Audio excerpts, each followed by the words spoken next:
Hello and welcome to the chesscreator.com YouTube video channel. In today's video I'm going to video annotate a recent game which I won against an opponent over 500 rating points higher than myself.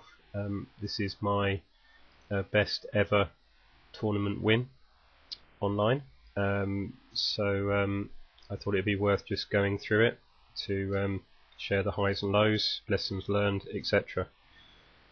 So I was playing black, and it's a queen's pawn opening, and if you've seen my previous videos you'll know that I'm pretty much intending to play c6, e6 and looking to transition into a Dutch stonewall with bishop d6, knight d7 and f5, but playing it in my own particular way, which is with a delayed f5.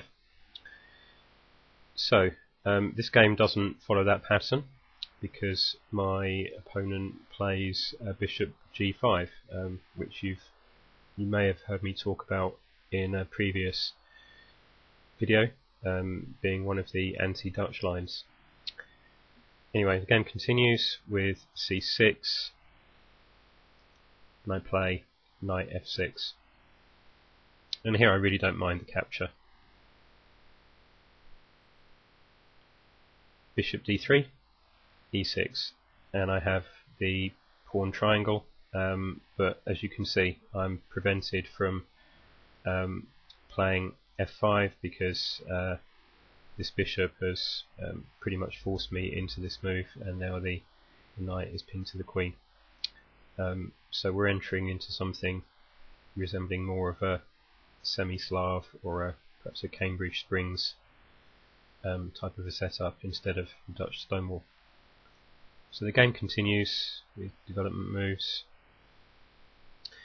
and white plays this slightly odd looking f4, which encourages me to think about aiming to castle long for some reason. I'm thinking that this bishop looks a little bit awkward here, particularly if castle's short. There's a prospect of perhaps even trapping the bishop. So I play my bishop to b4 and then back again, and here I'm trying to play a little bit cautiously up against a much stronger opponent.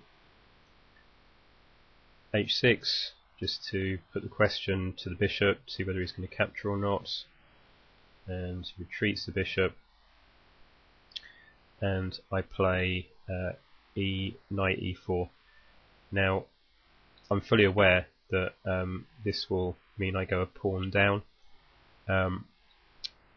but I just thought it was just worth just the sacrifice.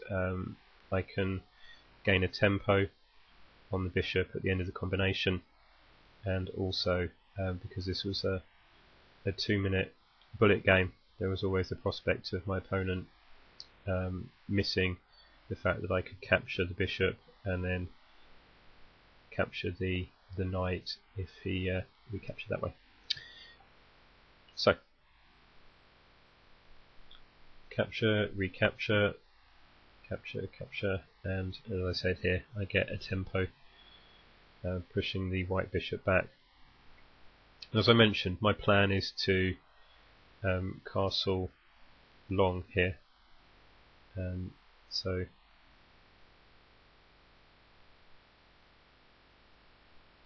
that's what I do. And my basic plan is to swing my rooks over here to the H and G files, push my pawns forward, centralize my knight onto D5 to pressurize E3, and hope that I can attack more quickly than my opponent can. So the game continues with me swinging my rook across, and for some reason he closes up the center, which is fine by me. I look to rip open some lines as follows, and I double up with a queen and rook battery, whilst keeping an eye on this this pawn storm here, hoping that I can somehow delay that. So the game continues. A5, knight d5,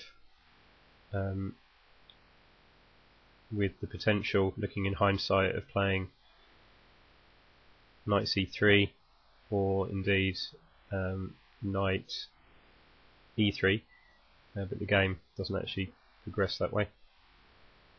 After e3 I play knight e3, rook f2, and as you can see,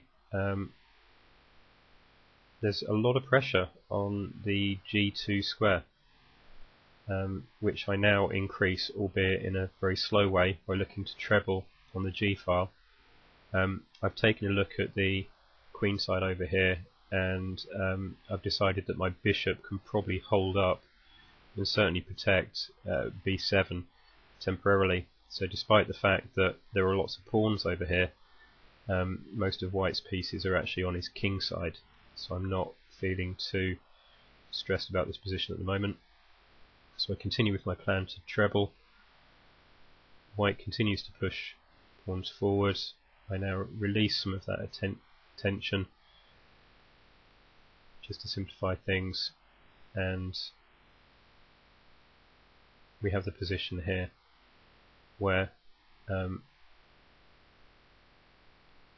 in hindsight I probably could have won sooner than I did, exploiting the pin on this poor knight here, with the pawn not being able to move. And clearly if the rook recaptures, or the queen recaptures, then it takes protection away from the g2 square. Anyway, the game progresses as follows.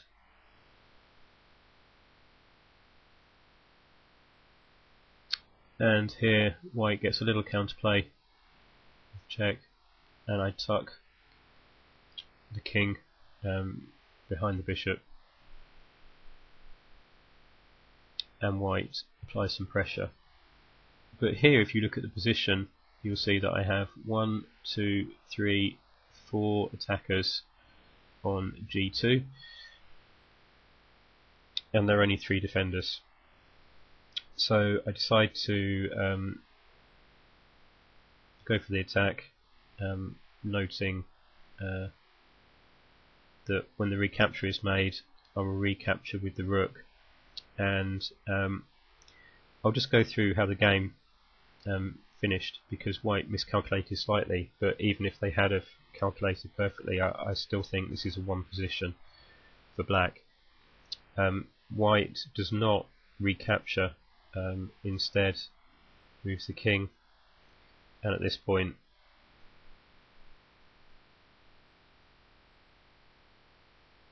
after I move the king out of the way, another blunder, and it's pretty much game over, and white resigns at this position. So if we just go back to the critical point, just to show you what I thought would happen at the point where I capture with at the point I capture with check. I assumed white would take with the queen.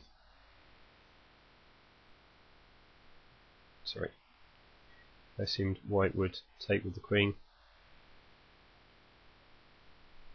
Not quite sure why it's not letting me do that.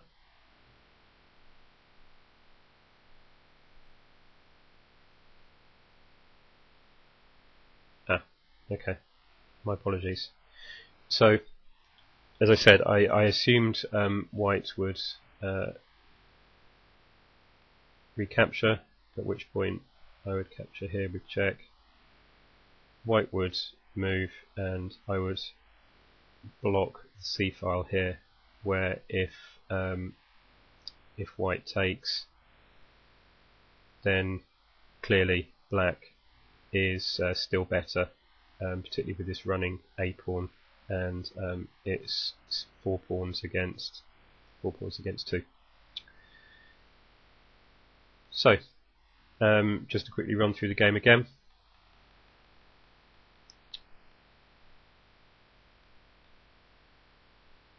Here I decide to sack a pawn just for a little dynamism. So although that was blundering a pawn, I'd actually decided to allow that to occur because my plan is to castle long, which I then do, and then it's a case of loading up on the G file. With hindsight, at this point there were probably some nice combinations available, beginning with bishop takes f3. So maybe you might want to consider that if you engine check this. Okay, so I hope that's useful. Just a useful review of a queen's pawn game. If there are any comments or questions, please leave them for me on YouTube. Thanks very much for your time.